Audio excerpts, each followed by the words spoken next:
Hello friends, ఈరోజు మనం గుంత పొంగనాలు ఎలా చేయాలో చూస్తాం. మా ఊర్లో అయితే పుల్లుంటలు అంటారు. దీనికోసం యూజ్ చేసే ఐటమ్స్: ఫస్ట్ పోపు గింజలు, కరివేపాకు, చిల్లీస్, కొత్తిమీర, ఆనియన్. అండ్ మా ఇంట్లో అయితే టుడే ఆలు పళ్ళెం చేశారు. సో దీన్ని యూజ్ చేసి అయితే నేను ఈరోజు గుంత పొంగనాలు చేయబోతున్నాను. అండ్ ఇప్పుడు ఫైన్గా ఆనియన్స్ని చాప్ చేసుకుందాం.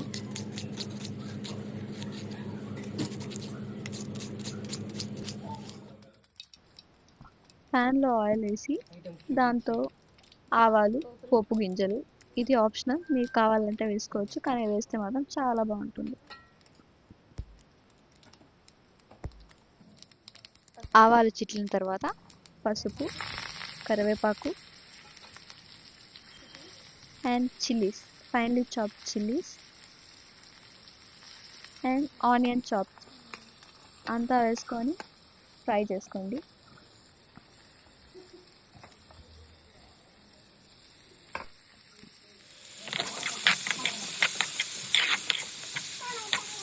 కొంచెం ఫ్రై అయిన తర్వాత మనకి onions little yellowish cooked flavour మనకు తెలుస్తుంది. దాన్ని మన దోశ పిండిలోకి వేసేస్తే పుల్లుంటల పిండి రెడీ. ఆ texture, colour, everything looks like perfect. ఇప్పుడు పుల్లుంటల్ ప్యాన్ పెట్టి అందులో ఆయిల్ వేసి ఇలా ఆయిల్ ప్యాన్లో బాగా స్ప్రెడ్ చేసుకున్నాక ఈ పుల్లుంటల పిండిని వేసుకుంటాం. అదే అండి, గుంత పొంగనాల పిండిని వేసుకుందాం. ఇలా అన్ని దాంతో వేసుకున్న తర్వాత, అంటే ఫుల్గా వేయకుండా హాఫ్ వేసుకున్నాం. దాంతో మనం ఆలు స్టఫింగ్ చేయాలి కాబట్టి. అండ్ నా ఈ ఆలు స్టఫింగ్ని ఈ పిండి మధ్యలో పెడదాం. ఇలా అన్నిటికీ ఒకదాని తర్వాత ఒకటి స్టఫ్ చేసుకొని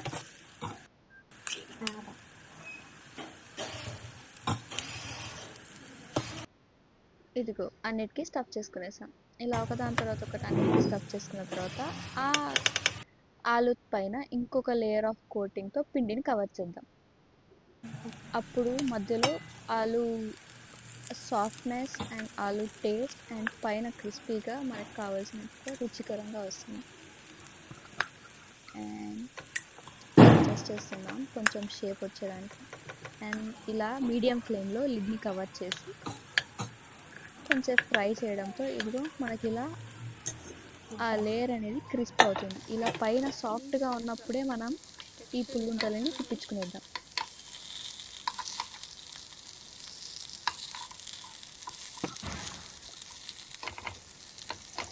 ఇలా బాగా కుక్ అయిన తర్వాత మనం ఈ పొంగనాలను ప్లేట్లోకి సర్వ్ చేసుకునేద్దాం. చూసారా, ఈ టెక్స్చర్ కానీ కలర్ కానీ ఎంత పర్ఫెక్ట్గా వచ్చిందో, మౌత్ వాటరింగ్లా ఉంది.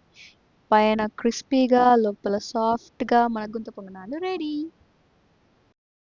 And guys, don't forget to like, share and subscribe. Thank you.